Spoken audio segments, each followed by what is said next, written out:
هنگام تقسیم زمین‌های نزد حولگی در مسیر راه‌ها بیشتر موارد زمین‌های نزد حولگی تقسیم می‌کنند به ساکنان.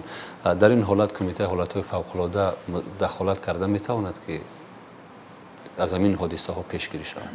در این رابطه سال 2017 با اشتراک به واسطه خود جناب عالی کمیسیون دولتی حکومت جمهوری تاجیکستان اوید به حالت‌های فوق‌العاده شده گذشت. در آنجا پروتکل ترتیب داده شد. در اساس اجرای پروتکل مذکور کارمندان کمیته نیز در تقسیمات زمین نزد حولگی در کمیسیون تقسیمات منزل که در نزد مقامات اجرایی حکومت دولتی عمل میکنند شامل میباشند و پیش از آن که قرار رئیس ناحیه یا ولایت درباره ساختمان منزل استقامتی یا انشاءات مدنی معیشی سیاحی و دیگر به توصیه میرسد. در اساس خلاصه مهندسی گیولوژی و کارمندان کمیته و اداره زمین و دیگر شخصان مسئولی که در کمیسی انتخاب زمین برای ساختمان شامل می باشند همه طرفه موضوع مذکور و آموخته از جهت بخطری یا که بعضا حالت‌هایی که جای دارد توصیه داده می شود که